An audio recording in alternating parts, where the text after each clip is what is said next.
Assalamualaikum warahmatullahi wabarakatuh. Perkenalkan, nama saya Putri Salsabila. Saat ini saya akan membahas pemikiran filsafat para tokoh tentang pendidikan Al-Zarnuji. Pengertian filsafat secara umum, filsafat dipahami sebagai sebuah kajian kritis mengenai fenomena dalam kehidupan dan pemikiran manusia yang diuraikan melalui konsep-konsep fundamental. Sejak zaman Yunani kuno, filsafat dianggap sebagai cinta akan kebijaksanaan. Beberapa ahli berpendapat bahwa filsafat adalah induk dari semua ilmu pengetahuan karena menjadi asal mula munculnya berbagai disiplin ilmu. Jadi, filsafat itu sebuah kajian kritis mengenai fenomena dalam kehidupan dan pemikiran manusia dan juga bisa diartikan sebagai cinta akan kebijaksanaan. Dalam pandangan epistemologi, misal menurut Al-Zarnuji, ilmu diklasifikasikan menjadi dua jenis, yaitu ilmu hal dan ilmu wasilah. Ilmu hal yakni ilmu yang berhubungan langsung dengan praktik keagamaan seperti ilmu tauhid. Kedua adalah ilmu wasilah atau ilmu perantara yang berfungsi sebagai sarana untuk mencapai tujuan hidup dan kebahagiaan seorang muslim di dunia. Lebih lanjut, Al-Zarnuji mengelompokkan ilmu berdasarkan hukum mempelajari menjadi tiga kategori. Yang pertama yaitu fardhu ain. Fardhu ain yaitu ilmu yang wajib dipelajari oleh setiap individu muslim, terutama yang berkaitan dengan urusan agama. Contohnya yaitu sholat dan puasa. Dan yang kedua, fardhu kifayah, yaitu ilmu yang wajib ada di tengah masyarakat, tapi tidak harus dipelajari oleh semua orang, cukup sebagai individu saja yang menguasainya untuk memenuhi kebutuhan komunal. Contohnya yaitu seperti sholat jenazah. Dan yang ketiga, haram. Haram yaitu ilmu yang dilarang untuk dipelajari karena dianggap tidak bermanfaat atau justru membawa lebih banyak keburukan atau mudaratnya. Contohnya seperti mabuk itu haram. Dan objek filsafat terbagi menjadi dua objek, yaitu objek material dan objek formal. Objek material yaitu apa yang dikaji, dan objek formal yaitu cara bagaimana mengkajinya. B. Biografi Imam Al-Zarnuji.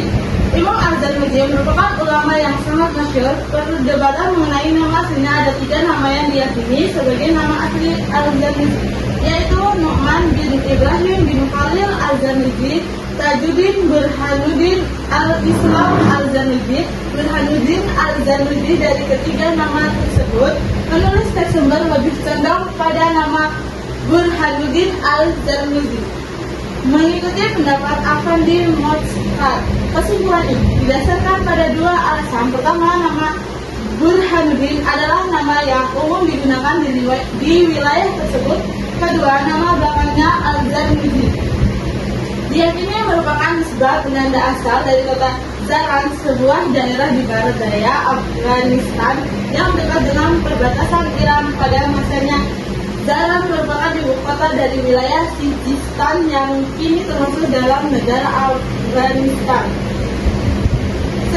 Pemikiran pendidikan Imam Al-Zarnuji. Menurut Syekh Al-Zarnuji, niat adalah landasan terpenting dalam menuntut ilmu. Beliau menegaskan bahwa tujuan belajar seharusnya murni untuk mencari ridha Allah, bukan untuk keuntungan duniawi seperti popularitas atau kekayaan. Jadi, kita penting untuk menuntut ilmu yaitu niat untuk mencari ridha Allah.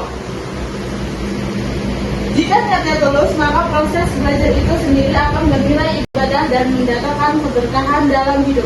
Syekh Al-Zarnuji memberikan panduan mengenai pentingnya memilih ilmu dan guru.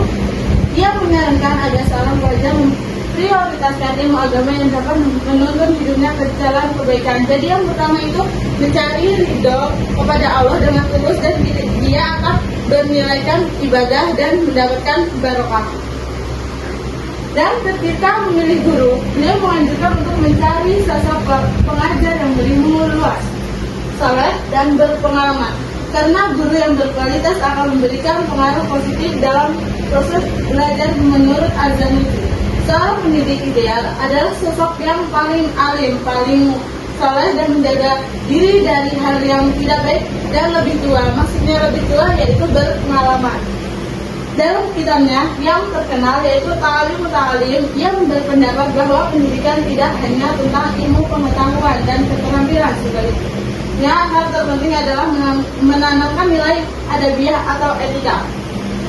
Jadi di kitab Ta'lim Muta'alim itu mengajarkan adab dan etika. D. Faktor pendukung dan penghambat dalam penerapan metode pendidikan Islam Al-Zanusi atau peringatan.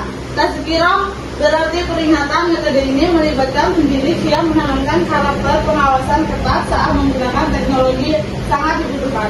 Keteladanan peserta didik lebih mudah mencontohkan kebiasaan di lingkungan. Jadi seseorang itu lebih cepat mencontoh di lingkungan daripada dari yang dia pelajari. Pendukung pendidik harus menjadi teladan yang baik karena karakter mereka mencerminkan karakter peserta didiknya.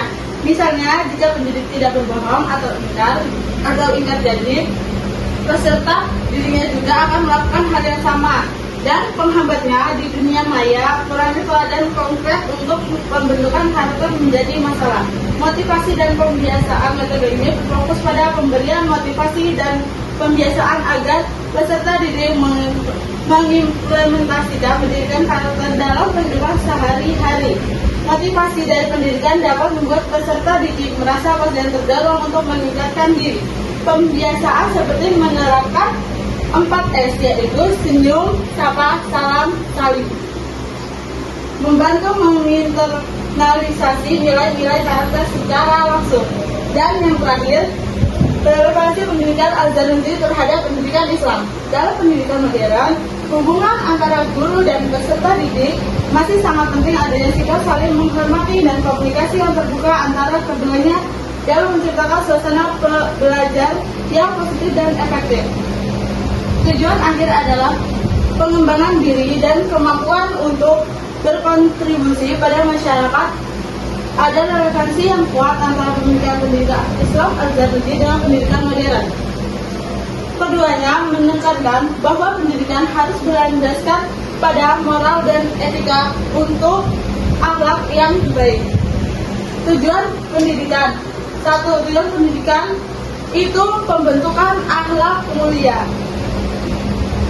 Pendidikan tak hanya bertujuan menghasilkan individu yang cerdas secara kognitif, tetapi juga memiliki karakter dan etika yang baik. Jadi kognitif itu adalah kemampuan akal pemikiran manusia. Dan kedua, pendidikan relevansi pemikiran mengenai pendidik terlihat dari pentingnya pendidik yang berhati-hati dalam bertindak, yaitu bersikap dewasa dan berilmu.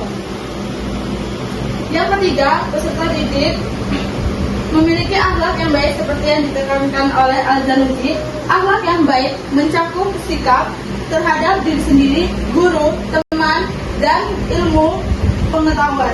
Dan yang terakhir, 4, itu adalah belajar relevansi. Metode belajar Al-Zanusi seperti menghafal dan diskusi. Menghafal dapat melatih daya ingat dan konsentrasi, sementara diskusi melatih kemampuan berpikir kritis dan kolaborasi.